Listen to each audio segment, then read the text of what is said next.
Bab 7. Etika sebagai kebijaksanaan hidup. Dalam pasal-pasal sebelumnya, kami telah berusaha untuk menggariskan struktur etika Jawa. Dalam pasal ini, berbagai segi etika itu mau diutarakan secara khusus dengan tujuan untuk menangkap ciri khas teoritis etika Jawa dengan lebih tajam.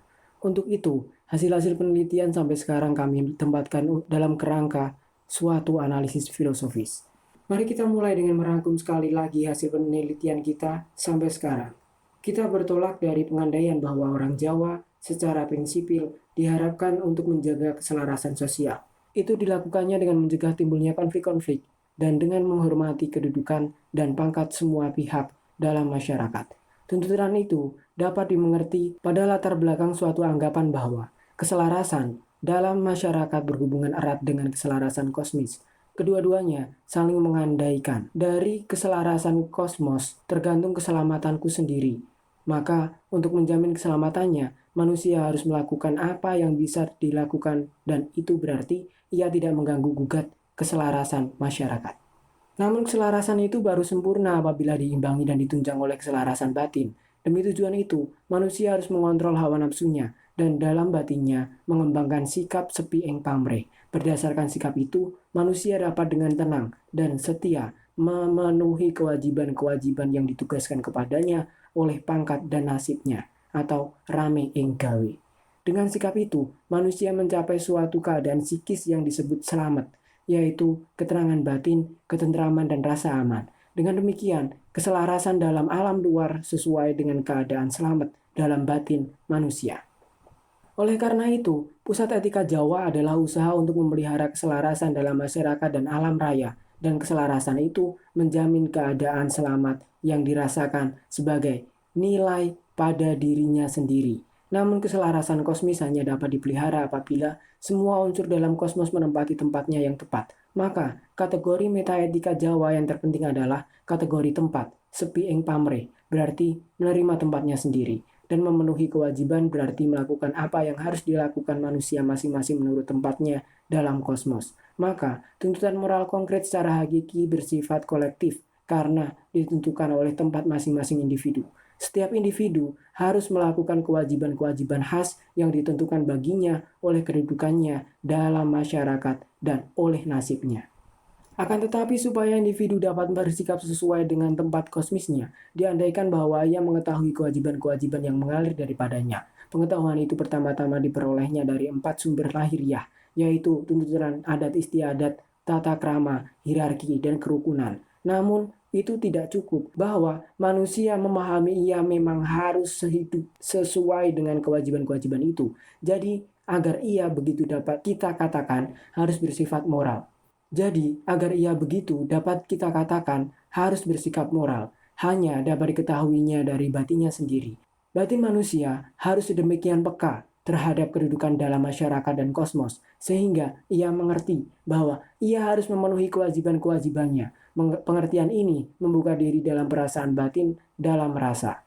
Makin halus perasaannya, makin ia dapat menyadari dirinya sendiri. Makin bersatu ia dengan kekuatan-kekuatan ilahi kosmos, dan makin betul arah hidupnya. Kami akan memulai pertimbangan kami dari titik tolak ini. 1. Etika dan pengertian. Rasa adalah kategori pengertian. Rasa pertama-tama berkembang dalam suasana keluarga inti yang secara ideal bebas dari tekanan dan paksaan. Dalam lingkungan keluarga luas dan di antara para tetangga. Di sini, orang Jawa mengembangkan kepercayaan dasar dalam kelompoknya. Di sini berkembang padanya kepekaannya untuk reaksi-reaksi sesamanya. Di sini, ia mulai mengenal rasa takut terhadap dunia luar yang berbahaya. Di sini, tumbuhlah di dalamnya sikap-sikap moral dasar seperti kejujuran, kesediaan untuk menolong, dan rasa keadilan. Di sini, ia membatinkan perintah dasar untuk mencegah konflik-konflik sebagai suatu yang positif dan belajar untuk memahami struktur hierarkis masyarakat. Dalam proses pertumbuhan ini, sikap hidupnya sejak semula distrukturasikan menurut kategori tempat. Ia mengalami perbedaan antara dalam kepercayaan, kehangatan, keakraban, kenyamanan, dan luar, rasa hormat, malu, sungkan, jarak, bahaya-bahaya. Ia belajar untuk membedakan kedudukan-kedudukan dan pangkat-pangkat yang berbeda dalam masyarakat. dan bahwa individu ditentukan oleh kedudukan dan pangkat itu. Ia belajar untuk membedakan kewajiban-kewajiban menurut kedudukan masing-masing dalam masyarakat. Di sini, ia menginternalisasikan tuntutan-tuntutan tata krama dan adat istiadat. Dengan demikian, berkembanglah rasanya. Melalui rasanya, ia tahu bagaimana ia harus membawa diri dan kelakuan yang sesuai menjadi kebiasaannya. Di sini kelihatan ciri pertama etika Jawa. Di dalamnya unsur pengertian sangat ditekankan. Segala-galanya tergantung dari apakah orang mengetahui tempat sosial dan dengan demikian tempat kosmisnya. Siapa yang mengetahuinya akan juga bertindak dengan betul. Dan siapa yang bertindak salah, rupa-rupanya tidak mengetahui tempatnya atau situasi kosmisnya. Tekanan pada unsur pengertian juga nampak seperti telah kita lihat dalam paham orang Jawa tentang kelakuan yang salah sebagai kekurangan pengertian atau turu ngerti. Yang di sini menyolok bukanlah fakta itu sendiri, bahwa dalam etika Jawa pengertian memainkan peranan, di mana terdapat etika, tentu juga terdapat peraturan-peraturan, dan hanya orang yang mengetahuinya bisa memenuhi tuntutan-tuntutannya. Yang khusus dalam etika Jawa ialah eksklusivitasnya yang dimiliki oleh unsur pengertian di dalamnya. Bukan hanya bahwa kelakuan yang betul mengandaikan pengetahuan tentang norma-norma moral, melainkan pengertian yang betul sudah menjamin tindakan yang betul juga. Siapa yang mengikuti hawa nafsunya atau hanya mengejar kepentingan egoisnya sendiri berbuat demikian bukan karena ia tidak mau, melainkan karena ia belum mencapai pengetahuan yang betul. Kehendak sebagai kemampuan yang berbeda dari pengertian orang Jawa tidak banyak diperhatikan. Kita misalnya melihat bagaimana anak Jawa sedapat-dapatnya dijauhkan dari pengalaman-pengalaman frustasi selama anak itu belum dapat mempergunakan akal budinya, di mana yang terakhir itu diukur pada kemampuan anak untuk memahami hubungan terhadap dunia luar. Begitu pula penguasaan diri di bidang seksual dianggap di luar kemampuan individu biasa, sehingga pengawasan sosial harus semakin ketat. Etika Jawa adalah etika pengertian karena kelakuan yang tepat dianggap sudah terjamin oleh pengertian yang betul, sedangkan di samping itu kehendak tidak diberi perhatian. Namun dengan demikian muncullah pertanyaan yang menentukan, yaitu apa yang dipahami orang Jawa dengan pengertian. Sebagaimana telah kami singgung, pengertian bagi orang Jawa adalah suatu proses yang jauh lebih luas daripada apa yang disindirkan oleh kata itu sendiri. Pengertian sering dipahami sebagai kontrol kognitif terhadap jumlah unsur. Bertambah pengetahuannya lantas diartikan sebagai penambahan unsur-unsur baru terhadap perbendaharaan unsur-unsur yang telah dikuasai secara kognitif. Namun bagi orang Jawa, pengertian itu bukanlah suatu perluasan harta benda kognitif manusia, semacam pencernaan unsur-unsur baru dari alam luar terus-menerus, melainkan suatu proses perkembangan pada subjek yang mengerti itu sendiri. Mulai pengertian subjek yang mengerti sendiri mengalami pertumbuhan dalam pengertian orang menjadi lebih sadar terhadap realitas yang benar. Proses itu pertama-tama mengandaikan bahwa manusia melepaskan diri dari anggapan-anggapan, pendapat-pendapat, dan bayangan-bayangan yang dangkal, kasar, sementara lahiriah belaka. Pengertian dapat dipahami sebagai proses pembebasan dari keterikatan pada bayang-bayang yang sementara dan lahiriah. Pembebasan itu bergandengan dengan suatu proses penghalusan dan pembatinan daya persepsi batin. Pengertian itu bukanlah hasil kemajuan rajin dari pengetahuan ke pengetahuan, melainkan apa yang tetap tinggal apabila manusia sudah menanggalkan segala apa yang bersifat sementara. Sebagaimana telah kita lihat, orang Jawa memahami pengertian macam itu sebagai rasa. Rasa berarti menembus ke yang hakiki. Melalui pengertian, kita semakin sampai pada realitas kita sendiri. Dalam rasa, terjadi suatu pertumbuhan atau pendalaman kepribadian. Pengertian semacam itu bukan sesuatu yang lahiriah, kebetulan, kuantitatif, melainkan suatu realitas pada subjek yang mengerti itu sendiri. Subjek diubah dan diperdalam di dalamnya. Maka dari itu, suatu pengertian yang lebih benar. Jadi, suatu rasa yang lebih mendalam. Sekaligus berarti juga suatu cara merasa dan bertindak yang baru. Yang lebih mendalam dan lebih benar. Bahkan suatu sikap baru memanusiakan seluruhnya. Dari paham pengertian ini dapat dimengerti mengapa kehendak tidak memperoleh perhatian khusus. Pengertian sendiri merupakan kejadian yang sedemikian luas, sehingga di dalamnya seluruh kepribadian dianggap terjangkau. Orang yang pengertiannya diperdalam dalam rasa dengan sendirinya akan bersikap lain. Maka juga tidak mengherankan bahwa Pengertian bagi orang Jawa dekat dengan kekuatan batin. Kasekten, sebagaimana misalnya terungkap dalam kata ngelmu. Ngelmu sekaligus berarti ilmu pengetahuan, pengertian lebih-lebih dalam arti mistik dan kekuatan magis. Misalnya, dalam arti suatu kemampuan khusus untuk pembelaan diri secara fisik. Bagaimana etika pengertian Jawa kalau dilihat dari pandangan Sokrates bahwa keutamaan bisa diajarkan? Sokrates bertolak dari pengandaian bahwa siapa yang melakukan sesuatu yang jahat melakukannya tidak demi kejahatan itu sendiri, melainkan demi sesuatu yang baik yang dilihatnya dalam yang jahat itu. Menurut Sokrates, orang hanya melakukan yang jahat karena ia tidak tahu apa yang sebenarnya yang baik baginya. Keutamaan adalah masalah pengetahuan. Apabila seorang diberi pengajaran tentang apa yang sebenarnya baik baginya, ia akan bertindak sesuai dengan itu. Artinya, sesuai dengan keutamaan, kelakuan yang baik di sini nampaknya merupakan akibat pengertian ke dalam rasionalitas spesifik tindakan yang baik itu. Makin luas wilayah pengertian yang diperoleh seorang melalui pengajaran atau karena belajar sendiri, makin luas pula wilayah kelakuannya yang baik. Tekanan di sini terletak pada objek pengertian yang harus semakin diketahui, sedangkan dalam pandangan Jawa, tekanan terletak pada perubahan subjek yang mengerti itu sendiri. Subjek itu tidak pertama-tama perlu diberi pelajaran tentang apa yang betul atau masuk akal secara objektif, melainkan ia harus ditunjukkan jalannya ke dalam batinnya sendiri.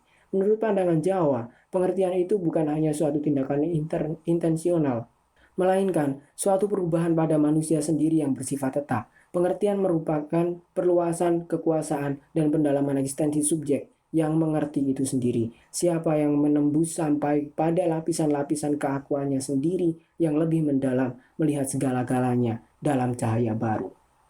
Dan oleh karena itu, ia memperoleh suatu sikap baru yang menyeluruh sehingga caranya untuk bertindak pun akan berubah. Karena pengertian tidak terutama dipahami sebagai penerimaan informasi-informasi baru, melainkan sebagai perubahan pada dirinya sendiri. Maka sikap-sikap moral bagi orang Jawa tidak dapat diajarkan dalam arti Sokrates. Tentang hidup yang tepat, tidak mungkin diberi informasi dan juga tidak mungkin diadakan dialog-dialog pintar secara maietis.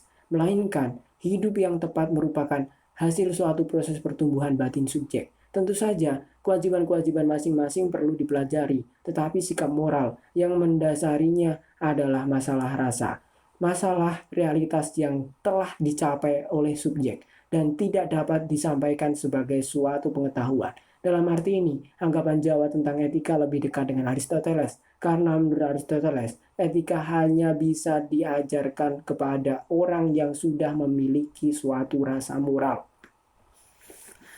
Begitu pula menurut anggapan Jawa, pembicaraan tentang sikap batin yang betul dan tentang kewajiban-kewajiban masing-masing sudah mengandaikan adanya suatu rasa moral dari orang yang belum dapat mempergunakan akal budi. Jadi, yang belum mengembangkan rasanya, orang Jawa juga tidak mengharapkan kelakuan yang betul. Tetapi ada perbedaan antara pandangan Jawa dan Aristoteles. Aristoteles membedakan keutamaan-keutamaan etis dari yang dianoetis. Karena keutamaan-keutamaan etis sebagai sikap kehendak dapat diperoleh melalui latihan kehendak.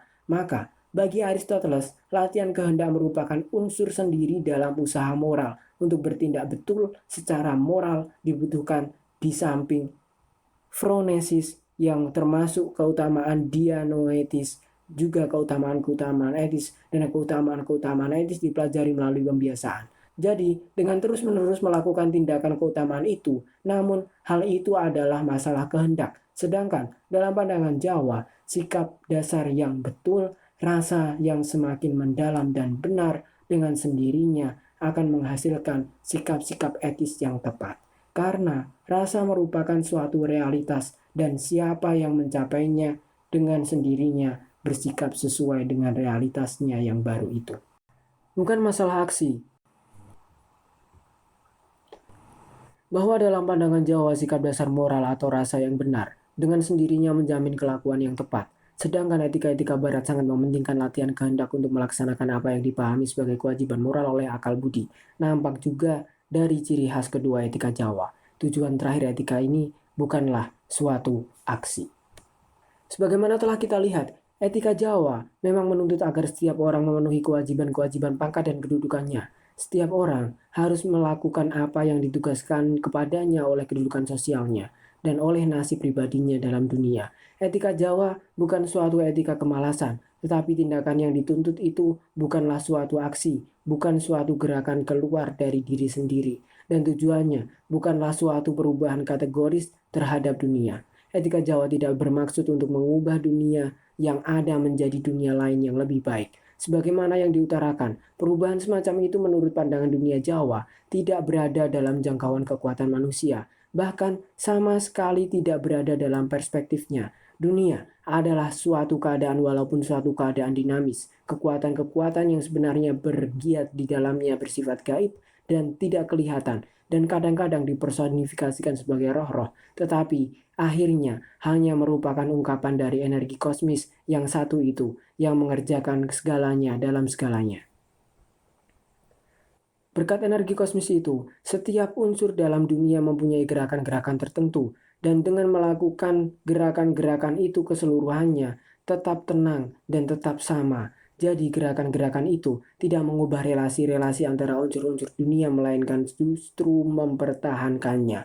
Paham itu dapat kita bandingkan dengan gerakan bintang-bintang di langit, konstelasi. Mereka tetap dalam keselarasan total. Justru karena setiap badan di langit mempertahankan jalurnya, jadi bergerak. Dalam arti ini, melaksanakan keutamaan-keutamaan masing-masing tidak berarti lain daripada mengikuti garis dunia yang sudah digariskan bagi siapa saja.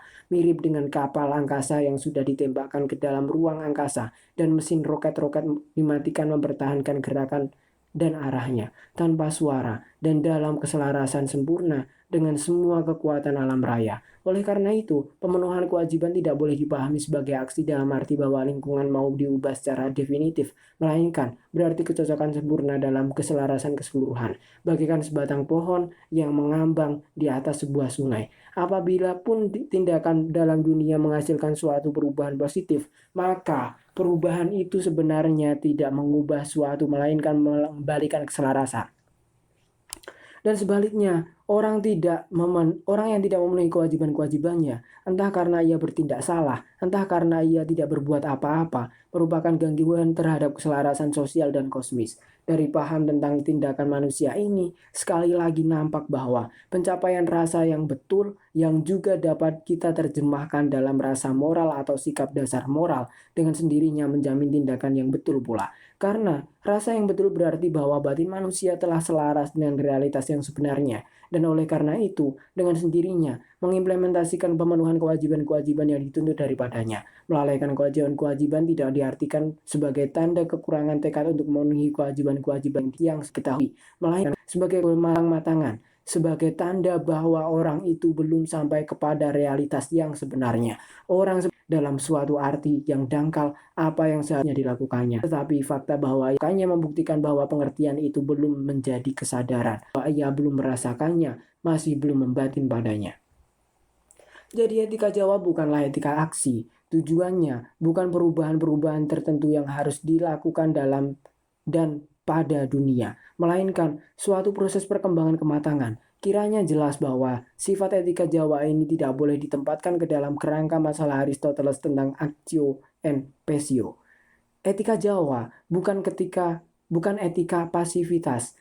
Apabila Aristoteles menekankan bahwa eudaimonia tidak terdiri dalam menerima melainkan dalam melaksanakan, maka ia ingin menolak pendapat bahwa manusia menemukan kebahagiaannya, katakan saja kepuasannya, dalam menikmati. Apabila segala apa yang biasa diinginkan secara malas sudah bersedia, menurut Aristoteles, manusia hanya dapat menemukan kebahagiaannya apabila ia mengaktualisasikan bakat-bakatnya. Apabila ia menjadi nyata secara utuh, hal mana justru terjadi dalam perealisasian bakat-bakat itu. Apabila kita menempatkan pandangan Jawa tentang kewajiban dan dalam kerangka pendapat Aristoteles ini, maka bisa saja dikatakan bahwa individu menurut pandangan Jawa pun hanya dapat mencapai keselamatan apabila ia memenuhi kewajibannya. Jadi apabila ia secara aktif merealisasikan kemampuan-kemampuannya dan pasti tidak dalam kenikmatan kosong belaka.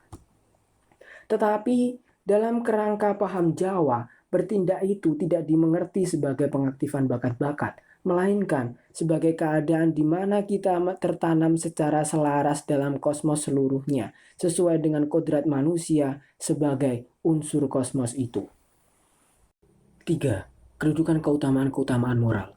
Etika Jawa memperlihatkan diri sebagai etika pengertian. Dalam hubungan ini, timbul pertanyaan mengenai kedudukan keutamaan-keutamaan moral dalam etika ini. Dengan keutamaan moral, saya maksud di sini sikap-sikap kehendak yang tetap untuk bertindak secara moral. Artinya, menurut norma-norma moral dasar, kita bertolak dari problematika yang telah muncul dalam hubungan dengan prinsip-prinsip keselarasan sosial.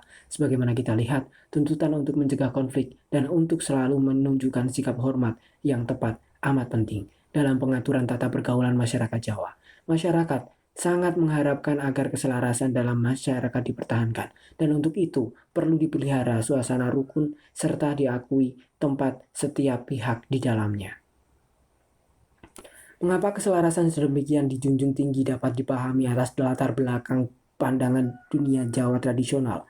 Menurut pandangan itu, kekuatan-kekuatan yang sebenarnya bersifat gaib. Semua unsur dalam dunia mengikuti jalur-jalur yang telah ditentukan. Dan suatu usaha untuk mengubah jalan dunia adalah sia-sia.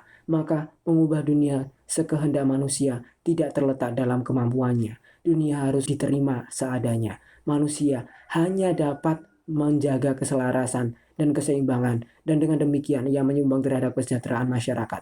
Oleh karena itu, suatu idealisme moral yang mempunyai cita-cita tinggi untuk memperbaiki masyarakat dan dunia, serta merasa bertanggung jawab untuk mengambil berbagai sikap yang bertentangan dengan keselarasan tidak masuk akal dan hanya akan menimbulkan gangguan.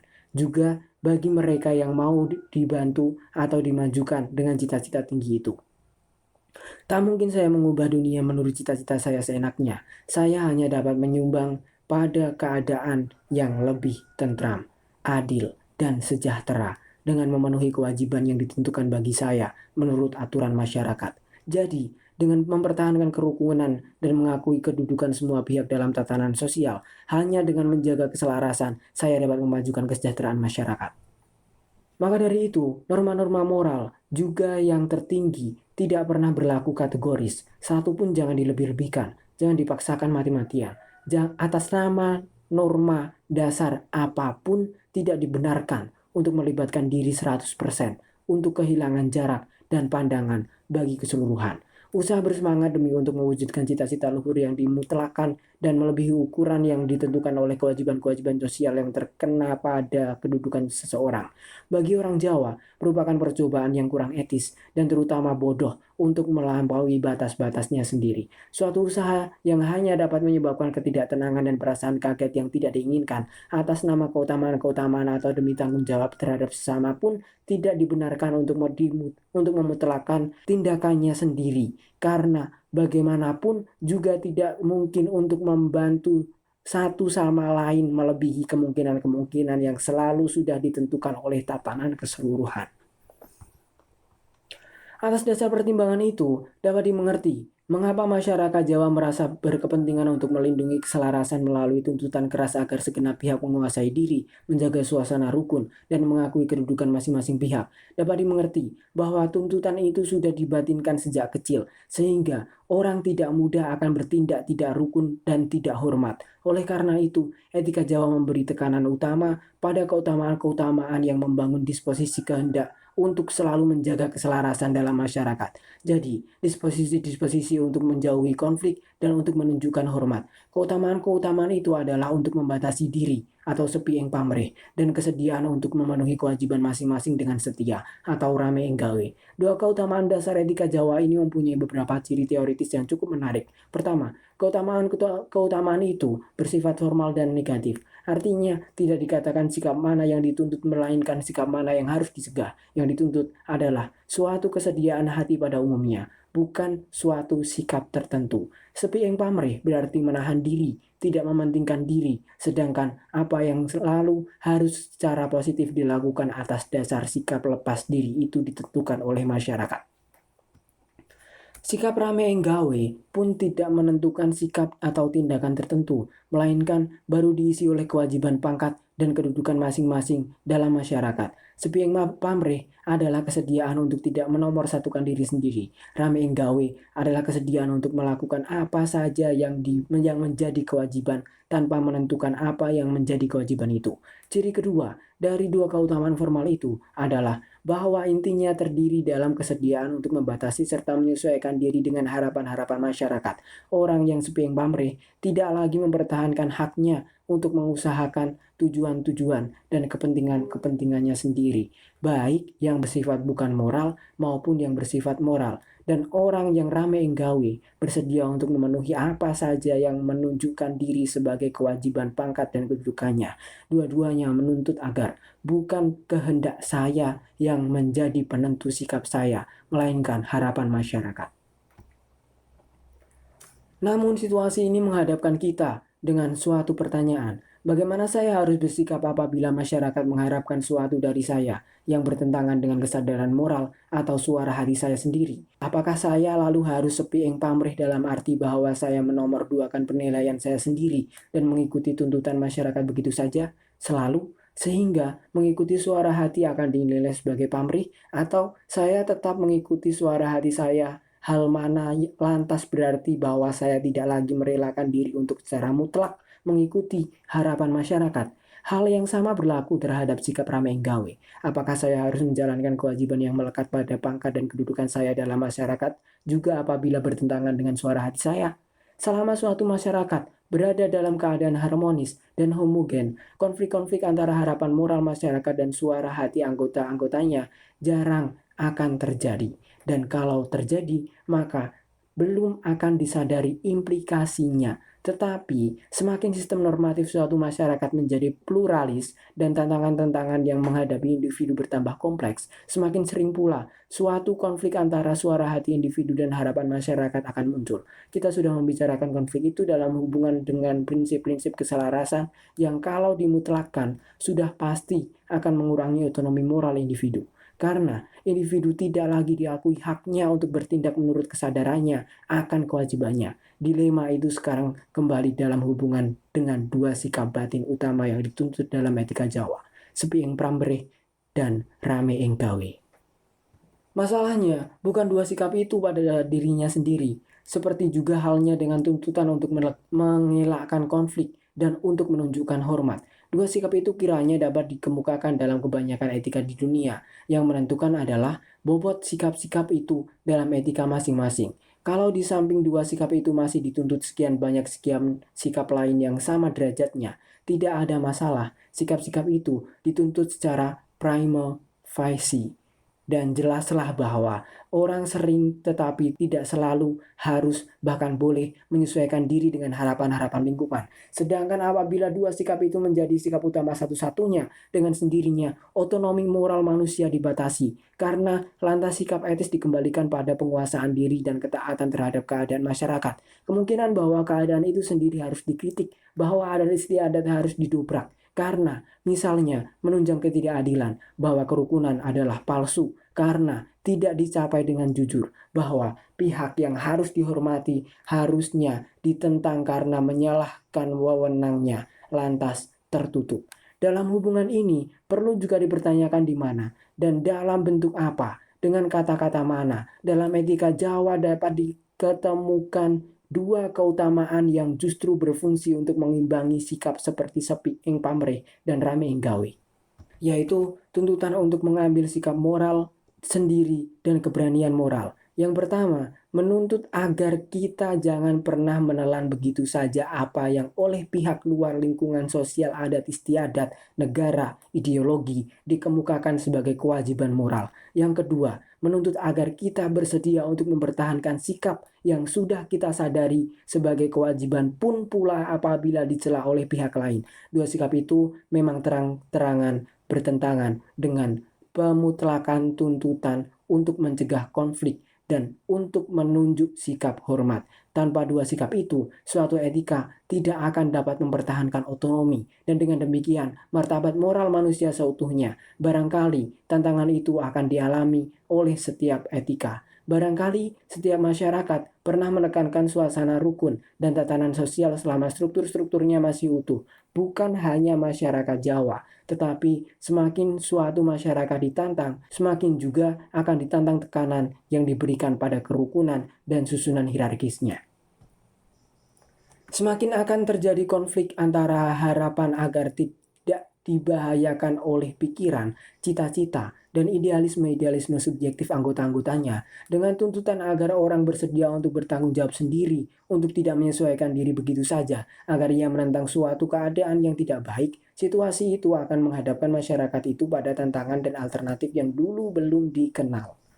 Dalam hubungan dengan masyarakat Jawa perlu kita perhatikan dua hal. Pertama, kalau masyarakat Jawa tradisional memberikan tekanan besar pada pemeliharaan keselarasan sosial sehingga dipertanyakan sikapnya terhadap keberanian untuk bertanggung jawab serta secara individual, maka itu bukanlah sesuatu yang bersifat sewenang-wenang dan tidak menunjuk pada suatu kekurangan dalam paham moral. Tekanan itu, seperti telah kita lihat, dapat dimengerti sebagai akibat keyakinan-keyakinan deskriptif tertentu tentang kodrat realitas dan kekakuan manusia.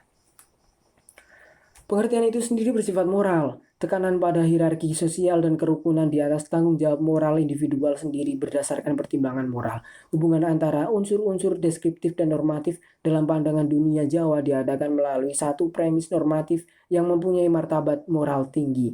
Melalui satu premis normatif yang mempunyai martabat moral tinggi, yaitu premis bahwa manusia harus bersikap sedemikian rupa sehingga ia jangan sampai merugikan masyarakat dan dirinya sendiri, bahwa tanggung jawab individual berkurang nilainya dengan kemungkinan pembatasan otonomi yang terimplikasi di dalamnya adalah akibat premis normatif itu pada latar belakang paham Jawa mengenai hakikat realitas. Secara sederhana, apabila kekuatan-kekuatan nyata dalam dunia bersifat gaib, otonomi manusia mesti berada dalam bahaya.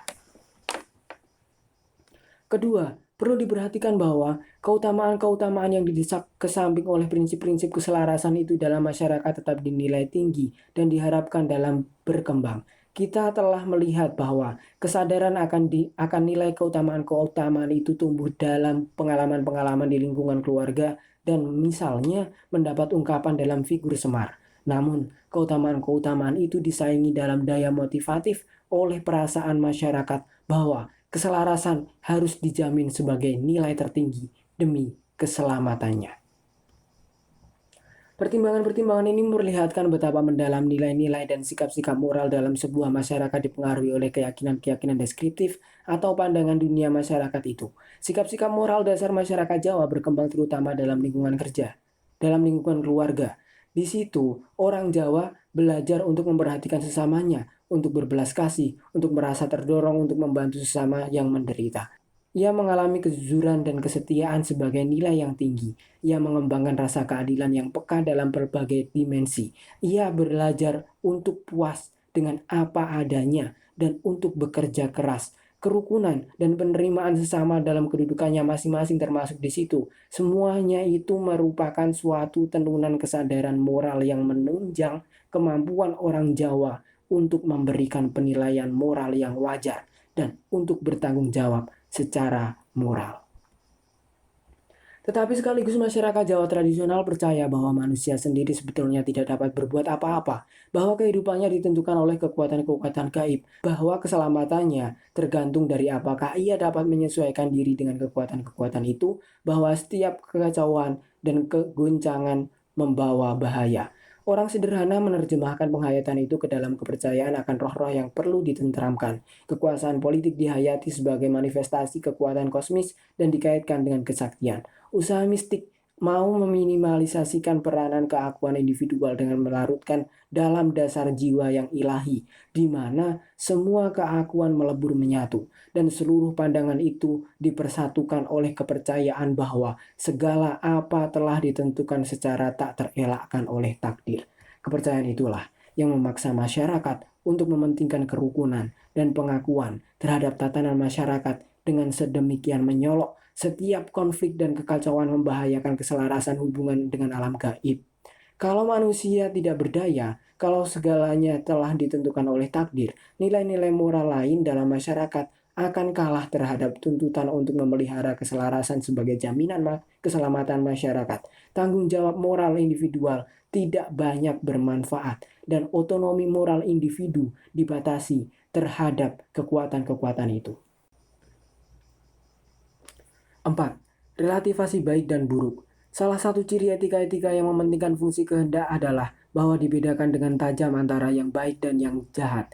Karena Paham kejahatan secara hakiki menyangkut kehendak. Yang jahat ialah kehendak akan yang salah secara moral. Karena norma-norma tindakan yang secara moral betul mewajibkan dengan mutlak, maka siapa yang tahu bagaimana ia seharusnya bertindak, tetapi tidak juga bertindak demikian melanggar kewajibannya yang mutlak.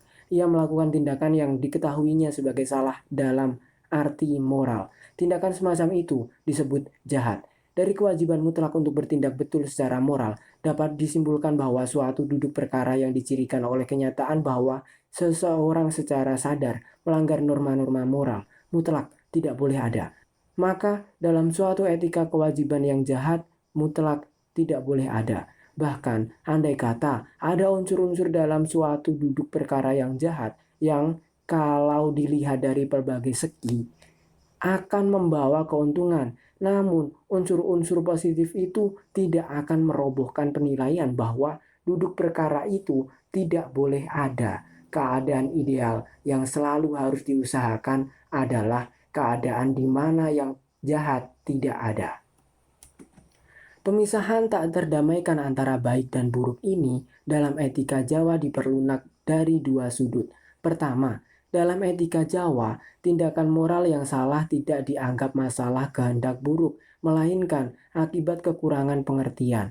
Orang seperti itu disebut durung ngerti. Ia belum mencapai pengertian. Orang demikian tidak terutama dianggap jahat, melainkan kurang berkembang sebagai manusia. Ia dianggap berada di tingkat sama dengan anak-anak dan orang gila. Ia tidak pertama-tama menimbulkan kemarahan moral melainkan perasaan sesal dan pandangan rendah. Dengan kekurangan pengertian ini tidak dimaksud bahwa norma-norma moral sama sekali tidak diketahui.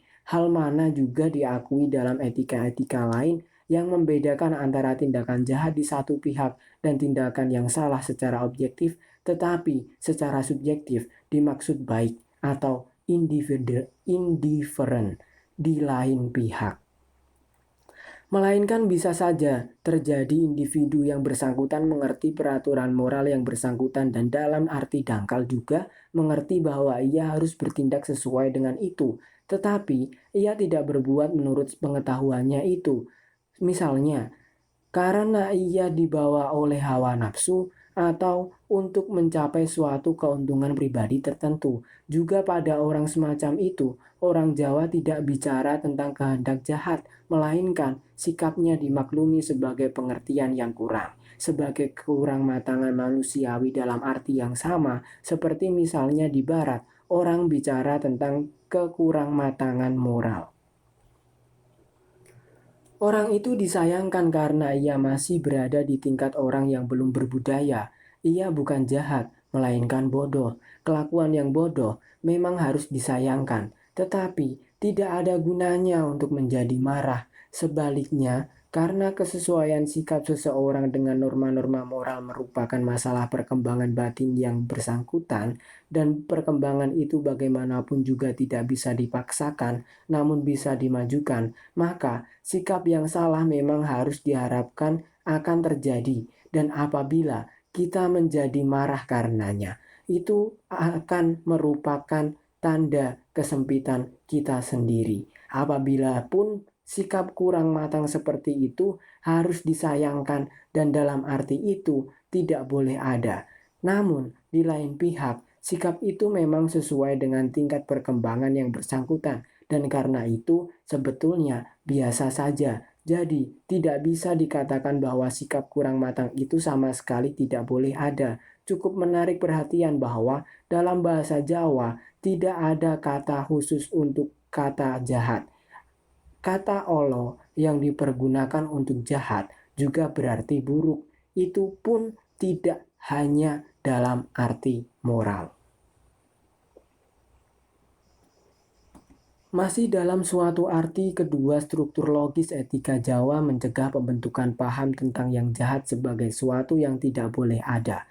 Kita melihat bahwa tindakan yang betul selalu relatif terhadap tempat. Dengan itu, kita maksud bahwa setiap individu ditentukan kewajiban-kewajibannya oleh tempatnya dalam masyarakat dan kosmos. Tetapi, kosmos sebagai keseluruhan adalah penuh ketegangan dan rahasia-rahasia. Dalam rangka pandangan itu, tidak begitu mengherankan Kalau ada tempat-tempat kosmis dan nasib-nasib individual yang menuntut sikap-sikap yang bertentangan dengan norma-norma biasa, artinya yang berlaku umum bagi tindakan moral yang betul, dan justru karena itu sikap-sikap yang nampaknya menyeleweng itu perlu demi pemeliharaan keseluruhan. Di sini kita sampai pada toleransi Jawa yang termasyhur yang selalu memperhitungkan kemungkinan bahwa ada individu-individu dan bangsa-bangsa seluruhnya yang dalam keseluruhan kosmos mendapat peranan-peranan yang antagonistik.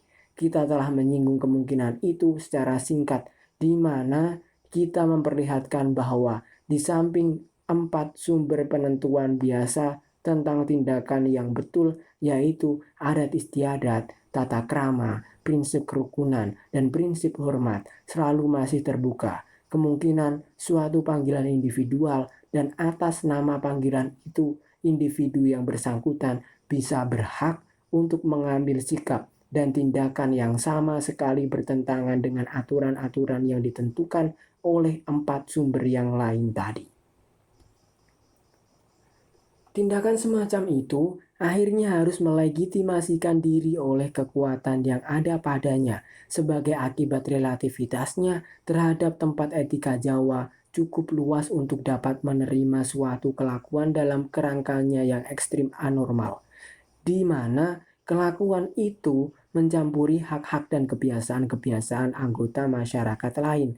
Artinya, masyarakat merasa dirugikan, masyarakat tentu akan menentangnya, dan berhadapan dengan pertentangan itu akan kelihatan apa yang sebenarnya ditakdirkan. Karena itu pun termasuk aturan main, tetapi reaksi masyarakat itu tidak dilatar belakangi penilaian bahwa tindakan semacam itu mutlak tidak boleh ada. Bagi kesadaran Jawa di sini kiranya Mahabharata sangat berpengaruh dengan ketegangan-ketegangannya, dengan keniscayaan bahwa apa yang telah ditentukan tidak dapat dielakkan, dengan kenyataan bahwa semua wayang harus memainkan peranan mereka, entah baik, entah buruk, dengan peperangan berdarah yang tak terhindarkan dan tragikanya yang mendalam. Kecuali itu, kita telah melihat bahwa justru dalam Mahabharata timbangan penilaian moral tidak seimbang. Pandawa dan kawan mereka, Kresna, lebih mudah diizinkan melanggar aturan kode etika kesatria daripada para Kurawa. Itu pun karena mereka telah ditakdirkan akan menang. Dengan demikian, baik dan jahat kehilangan pertentangan mereka yang mutlak. Yang jahat artinya eksistensi suatu kehendak yang tidak mau mengikuti norma-norma moral tidak dianggap sebagai jahat, melainkan sebagai akibat suatu perkembangan mental yang kurang matang. Dan di samping itu, orang Jawa harus memperhitungkan kemungkinan bahwa apa yang tidak disetujuinya dalam keseluruhan mempunyai suatu arti juga, dan oleh karena itu sudah ditakdirkan. 5. Moral dan estetika.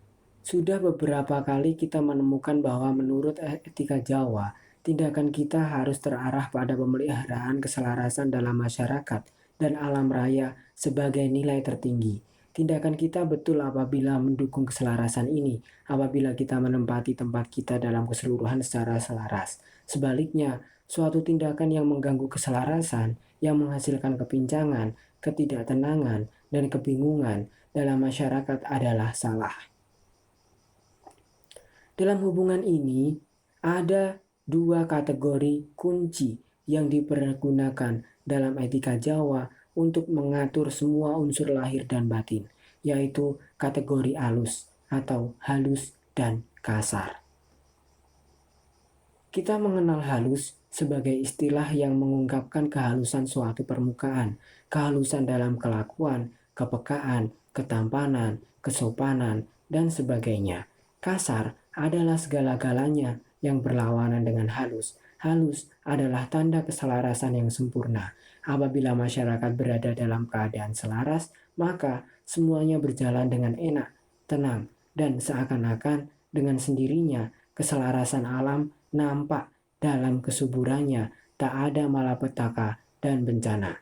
Kekuatan-kekuatannya mengalir dengan tenang, tanpa menimbulkan perhatian, mirip dengan putaran roda sebuah generator raksasa yang karena kecepatan dan kehalusannya tak lagi kelihatan gerakannya.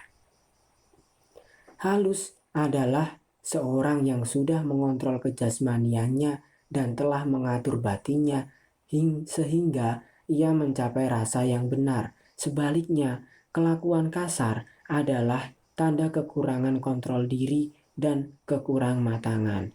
Halus sekaligus merupakan tanda kekuatan, kasar tanda kelemahan. Pasangan halus kasar adalah tolok ukur orang Jawa untuk menilai semua gejala dalam lingkungannya, karena halus merupakan hakikat kekuatan-kekuatan kosmis yang berada di belakang gejala-gejala lahiriah. Maka, kehalusan adalah tanda bahwa orang telah menembus sampai ke realitas yang sebenarnya.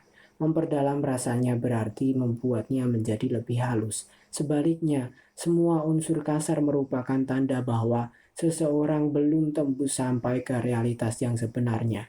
Maka, kehalusan adalah tanda eksistensi yang benar. Kehalusan menunjukkan keselarasan dan kekuatan batin.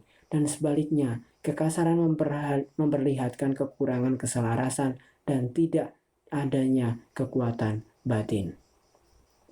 Maka, kehalusan merupakan suatu kriterium yang mempunyai relevansi moral. Makin halus sesuatu, makin sesuatu itu juga baik dan betul. Dan makin kasar sesuatu, makin sesuatu itu buruk dan pantas disayangkan. Maka dari itu, kelakuan moral diukur dari segi halus atau kasar kelakuan itu. Atau apakah kelakuan itu lebih memperhalus atau memperkasar suatu keadaan?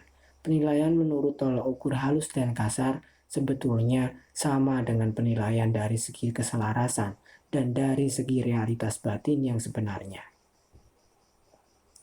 Contoh, Semar dan Kumbakarna memang memperlihatkan bahwa kita harus maju dengan hati-hati.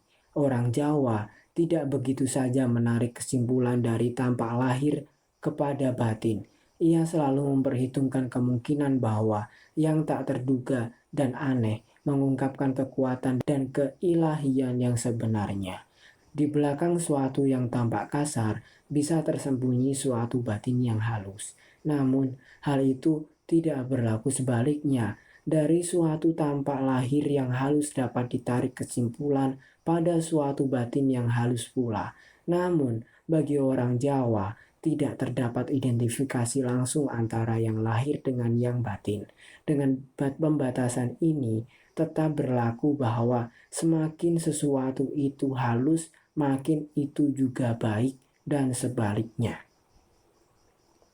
Namun, halus dan kasar pertama-tama merupakan kategori estetis. Apa yang halus itu juga indah dan yang kasar juga rupanya jelek.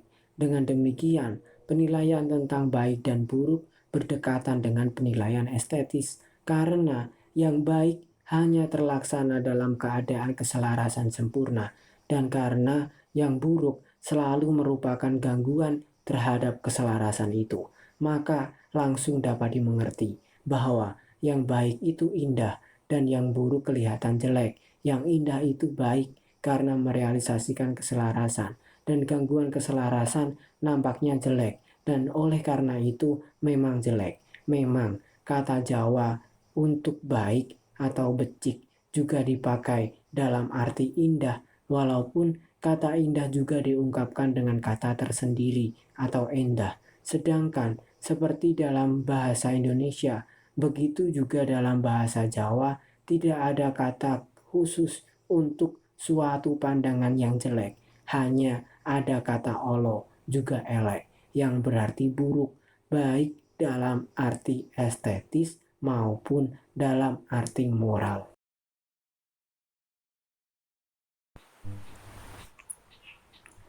Enam, etika kebijaksanaan.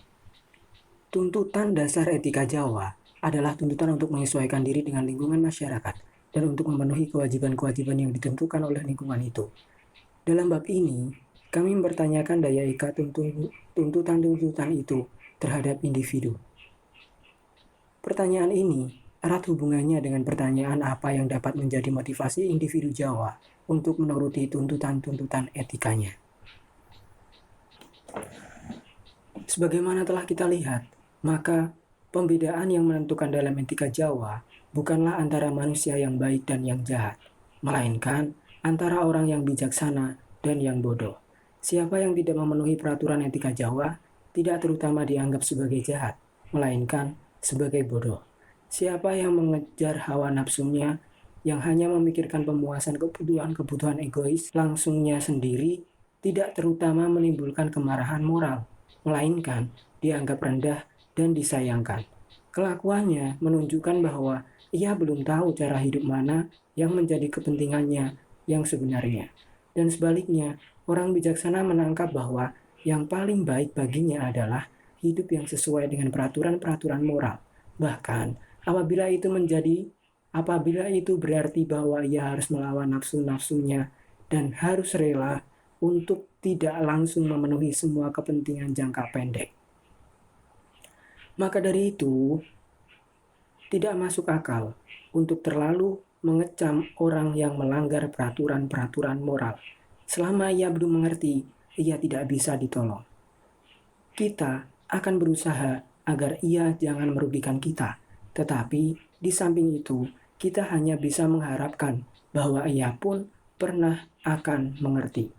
Pengertian itu tidak bisa dipaksakan. Pengertian yang dimaksud di sini adalah pengertian bahwa yang paling masuk akal bagi individu itu sendiri dan bagi siapa saja ialah hidup sesuai dengan peraturan-peraturan moral. Tetapi, mengapa masuk akal untuk hidup sesuai dengan peraturan-peraturan etika Jawa? Rasionalitas suatu hidup moral dialami orang Jawa secara langsung dalam rasa. Justru karena itu, orang yang dalam rasa telah menyadari dimensi-dimensi yang sebenarnya dengan sendirinya akan hidup sesuai dengan kewajiban-kewajibannya. Dan karena itu pun tidak ada gunanya untuk mengharapkan suatu hidup moral di mana belum ada rasa yang sesuai. Dalam rasa individu mengalami bahwa suatu hidup moral cocok dengan kodratnya sendiri. Rasa itu sekarang dapat lebih kita perincikan.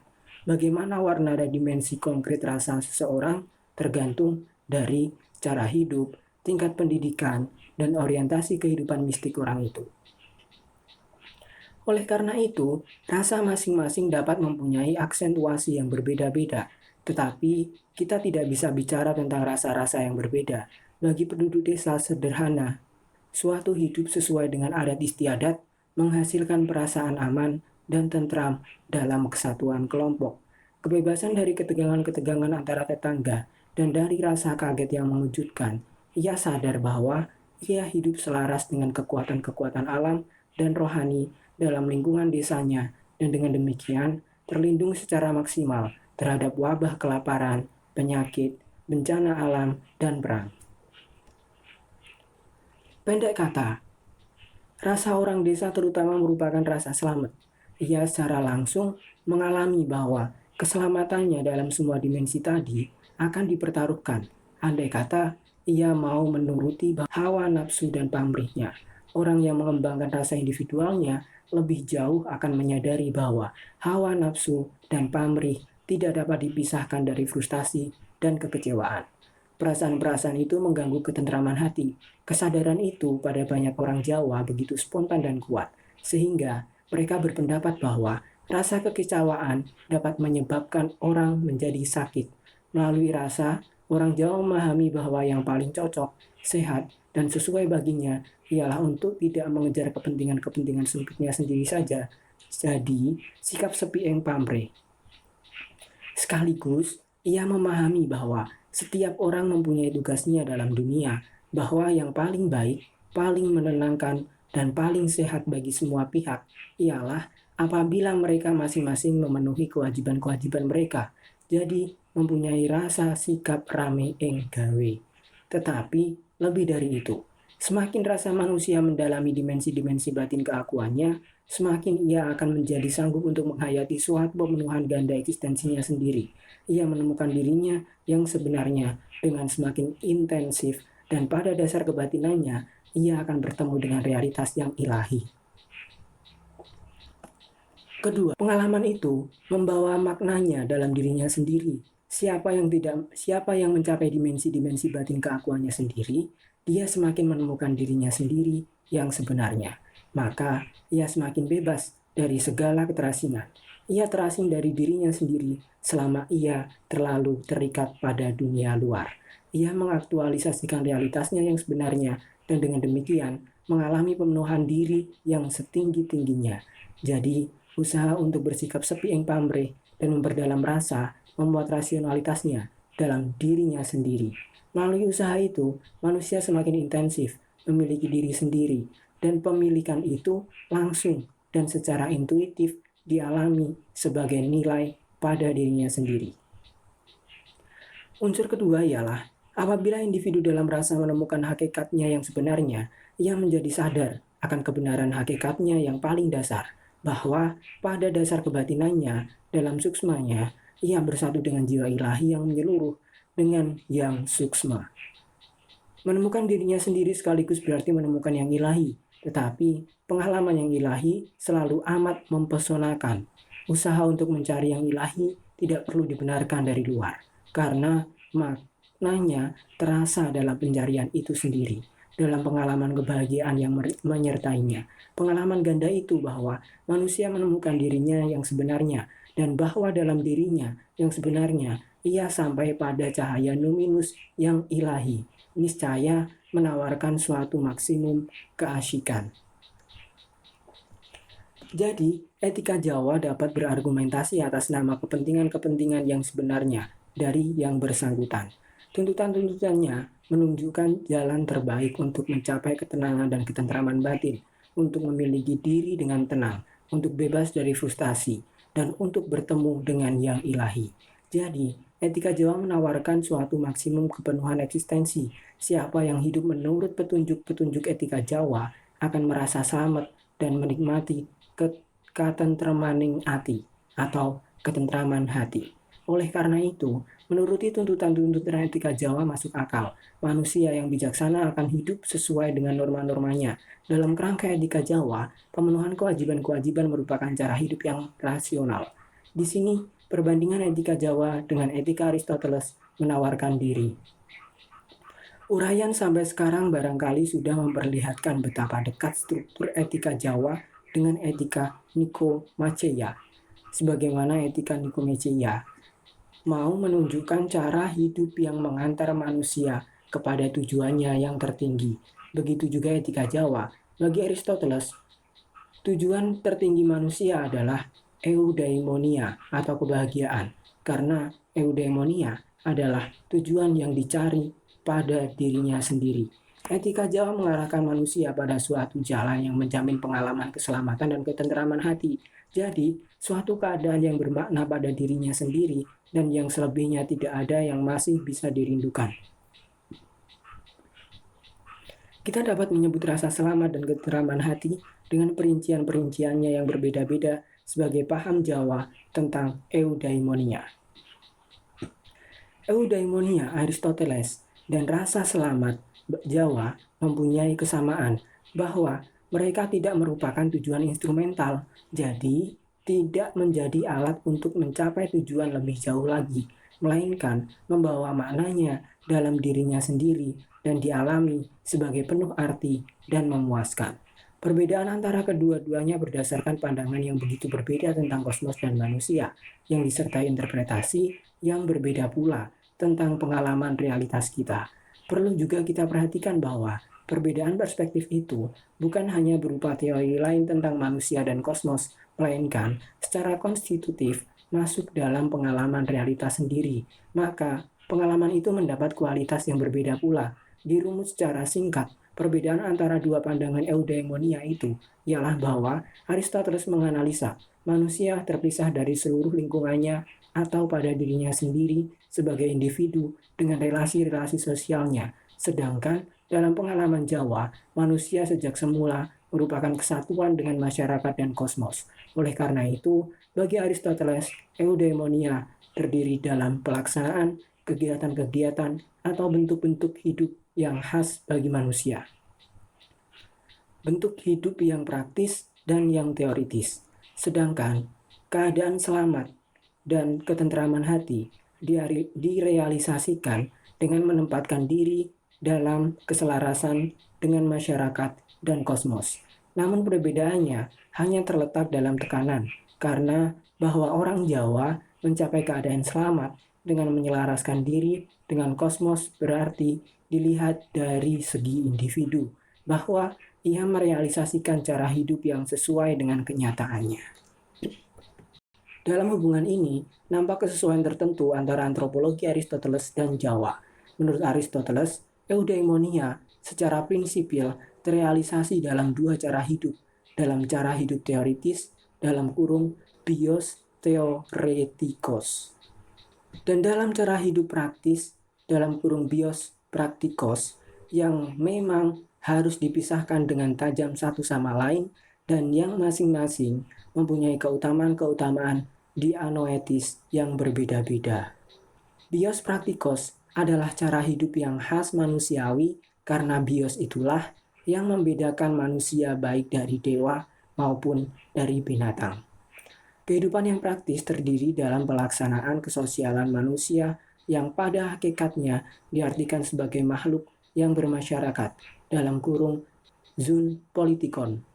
Sedangkan dalam bios teoritikos, manusia mengaktualisasikan logos, percikan akal budi ilahi, adalah cukup menyolok bahwa dua dimensi itu, dimensi sosial dan dimensi metafisik, dalam filsafat Jawa pun merupakan ciri-ciri khas manusia, dan walaupun tidak dapat dipisahkan dengan tajam satu dari yang satunya, namun dibedakan juga.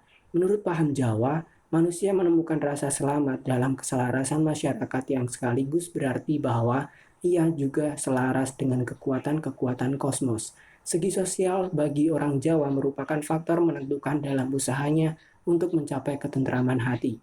Namun, dalam spekulasi Jawa terdapat juga sesuatu yang dapat dibandingkan dengan logos Aristoteles, yaitu suksma, yang merupakan segi ilahi dalam manusia dan yang berbeda dengan logos Aristoteles. Tidak begitu dipahami sebagai kemampuan untuk mengerti, melainkan sebagai realitas eksistensial dalam kurung. Tetapi pada Aristoteles pun manusia mempunyai logos, ia adalah zoon logon echon. Dan apabila Aristoteles tidak melihat hubungan antara kegiatan politik atau praksis dalam kurung praksis dan kegiatan filsafat dalam kurung teoria, maka orang Jawa yang mendalami mistik meninggalkan relasi-relasi sosialnya di belakangnya dan berhadapan dengan yang ilahi secara jauh lebih individual daripada orang biasa yang merealisasikan dimensi ini hanya secara implisit.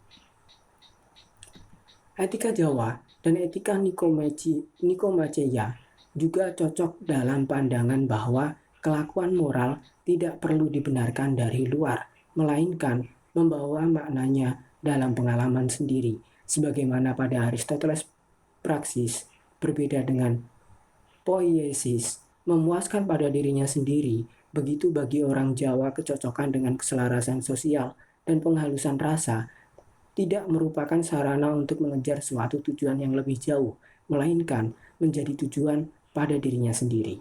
Dan sebagaimana pada Aristoteles, kesadaran moral telah diandaikan dalam segala pendidikan moral hanya mempunyai arti bahwa orang sudah mengerti arti kehidupan moral. Begitu pula etika Jawa mengandaikan adanya pengertian dan tuntutan-tuntutannya tidak kena apabila manusia belum sampai ke pengertian itu, dalam kurung durung ngerti. Namun, etika Jawa terutama cocok dengan etika Aristoteles dalam cirinya sebagai etika kebijaksanaan. Dari titik pangkal etika Nikomacheia tidak mungkin disimpulkan suatu keharusan moral mutlak.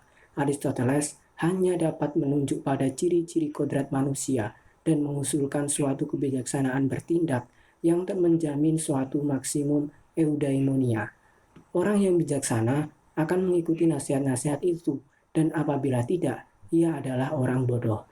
Begitu pula etika Jawa dengan jelas sekali merupakan etika kebijaksanaan agar manusia memperhatikan petunjuk-petunjuknya, diadakan himbauan pada akal sehat.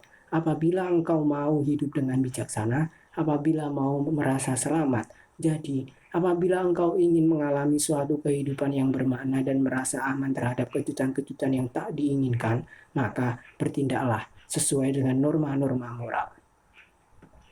Hidup menurut aturan-aturan moral adalah bijaksana, namun etika Jawa tidak mau dan juga tidak dapat mendasari suatu keharusan mutlak. Gagasan bahwa manusia berada di bawah suatu kewajiban kategoris untuk hidup sesuai dengan aturan-aturan moral tidak masuk akal karena hidup yang tepat adalah masalah pengertian dan manusia tidak bisa diwajibkan untuk mempunyai pengertian, di mana tidak ada pengertian, orang Jawa hanya bisa mengangkat bahu penuh rasa belas kasihan dan berusaha untuk meminimalisasikan kerugian sosial. Tambahan pula, paham kewajiban mutlak untuk menaati aturan-aturan etika adalah tanpa arti, karena bagaimanapun juga jalan kehidupan bagi siapa saja sudah ditentukan oleh takdir. Tetapi sebaliknya, orang bertindak bijaksana apabila ia menuruti nasihat-nasihat moral, karena nasihat-nasihat itu menjanjikan suatu kebebasan dari segala macam hal yang tidak menyenangkan. Karena etika Jawa merupakan etika kebijaksanaan dan bukan etika kewajiban, maka tidaklah mengherankan bahwa di dalamnya dua kategori sentral etika kewajiban hanya memainkan peranan yang relatif kecil, yaitu paham kewajiban Kang dan kategori ketekatan batin, dalam kurung Gesinung. Ciri khas paham kewajiban moral menurut Kant adalah imperatif kategoris. Suatu tindakan menurut Kant menjadi kewajiban moral bukan demi untuk tujuan yang mau dicapainya, bukan demi suatu hasil tertentu yang diharapkan, bukan berdasarkan kecondongan dan kepentingan, melainkan hanyalah karena dilakukan demi untuk kehormatan terhadap hukum moral. Dari situ dapat ditarik kesimpulan bahwa sifat moral melekat pada suatu tindakan bukan karena realitas fisiknya, melainkan sejauh tindakan itu merupakan pengejawantahan suatu kehendak tertentu, yaitu kehendak untuk memenuhi hukum moral. Apa yang diharuskan secara moral adalah selalu suatu kehendak, dan suatu tindakan hanya merupakan objek keharusan moral sejauh tanpa tindakan itu kehendak tidak bisa berkembang penuh. Dengan demikian, ciri khas paham kewajiban Kant ialah bahwa yang diharuskan adalah selalu suatu kehendak atau dirumus secara negatif. Kelakuan yang tidak mengimplikasikan kehendak tertentu, misalnya suatu interaksi tertentu, suatu tindakan fisik tertentu itu sendiri, tanpa perhatian terhadap kehendak yang mendasarinya, tidak pernah dapat diharuskan secara moral. Tetapi dalam etika Jawa, sebagaimana telah nampak dalam hubungan dengan prinsip-prinsip keselarasan, keadaan adalah persis kebalikannya. Prinsip-prinsip juga yang bersifat moral, tidak berlaku kategoris. Apakah prinsip-prinsip itu berlaku dalam situasi tertentu masih tergantung dari suatu metanorma, yaitu dari kesesuaian dengan prinsip-prinsip keselarasan. Jadi prinsip-prinsip moral itu hanya boleh diterapkan sejauh tidak menimbulkan konflik dan sesuai dengan sikap hormat yang tepat. Paham suatu kewajiban sebagai tindakan yang diharuskan secara mutlak sejauh merupakan pengejawantahan suatu kehendak moral.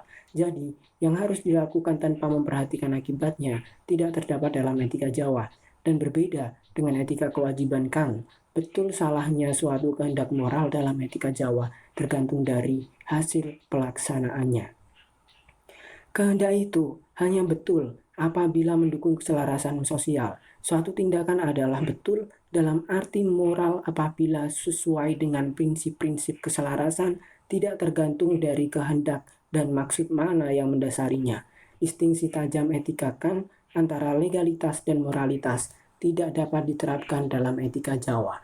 Namun, prinsip-prinsip keselarasan sendiri tidak merupakan kewajiban moral dalam arti Kant.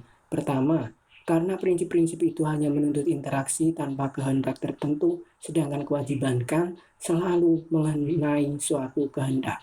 Dan kedua, karena prinsip-prinsip itu, seperti telah kita lihat, betapapun juga hanya bersifat aturan kebijaksanaan. Kategori dasar moral kedua etika kewajiban yang dalam etika Jawa tidak banyak terpakai adalah kategori ketekatan batin. Dengan ketekatan batin, di sini maksud sikap dasar kehendak sejauh merupakan dasar bagi macam-macam maksud, niat, dan tindakan. Dalam etika kewajiban, suatu tindakan hanya dianggap bernilai secara moral apabila merupakan ungkapan suatu ketekatan moral batin. Suatu ketekatan batin bernilai secara moral apabila terdiri dalam istilahkan dalam kesadaran kewajiban, artinya dalam kehendak untuk memenuhi kewajiban moral, atau setidak-tidaknya apabila diarahkan pada pelaksanaan nilai-nilai bukan egois. Jadi, tidak hanya mencari keuntungan sendiri, melainkan menghendaki tindakan karena motif-motif altruistik, karena rasa tanggung jawab, dan sebagainya. Menurut pandangan itu, suatu etika secara hakiki harus merupakan etika ketekatan batin, hanya di mana kesadaran kewajiban, tujuan-tujuan altruistik, rasa tanggung jawab, dan lain sebagainya menjadi dasar suatu tindakan, maka tindakan itu bernilai secara moral. Bukan hasil objektiflah yang menentukan nilai moral suatu tindakan, melainkan sikap yang mendasarinya. Memang tidak dapat diragukan bahwa adanya sikap-sikap atau ketekatan-ketekatan batin semacam itu, Cateris paribus, juga bagi orang Jawa menambah nilai moral suatu tindakan dan amat bernilai baginya. Orang Jawa sangat sadar akan ketekatan batin yang mendasari tindakan-tindakan seseorang. Walaupun sebagaimana telah kita lihat, etika Jawa akhirnya memberi penilaian menurut tolok ukur bijaksana bodoh dan bukan baik buruk. Namun, dalam praktek hidup sehari-hari, orang Jawa tetap membedakan antara manusia yang baik dan yang buruk, antara orang yang kepadanya ia dapat mempercayakan diri dan harus dicurigai, tetapi terhadap tekanan prinsip-prinsip keselarasan nilai ketekatan batin yang dirasakan secara intuitif, sulit mempertahankan diri. Kalimat bahwa nilai moral suatu tindakan hanyalah sebesar nilai ketekatan batin yang mendasarinya. Dalam etika Jawa, tidak dapat berkembang karena akhirnya penilaian moral tidak terikat pada suatu kehendak subjektif, melainkan pada hasil tindakan objektif, yaitu pada keselarasan. Apa yang berlaku bagi norma-norma moral dasar juga berlaku bagi ketekatan batin. Semakin tuntutan untuk menjaga keselarasan dimutlakkan, semakin relatif arti ketekatan batin. Memang sangat dianjurkan untuk mengembangkan sikap-sikap batin kerukunan, hormat, dan sepi ing pamrih. Namun, sikap-sikap ini bukanlah ketekatan batin dalam arti etika kewajiban. Ketekatan untuk rukun dan untuk menunjukkan sikap hormat menyangkut interaksi-interaksi tertentu dan bukan keutamaan-keutamaan dasar. Sedangkan sikap sepi ing pamrih bersifat formal merupakan prasyarat ketekatan untuk bersedia bersikap adil, baik, jujur, dan di samping itu merupakan sebuah nilai pada dirinya sendiri karena menjamin ketentraman hati.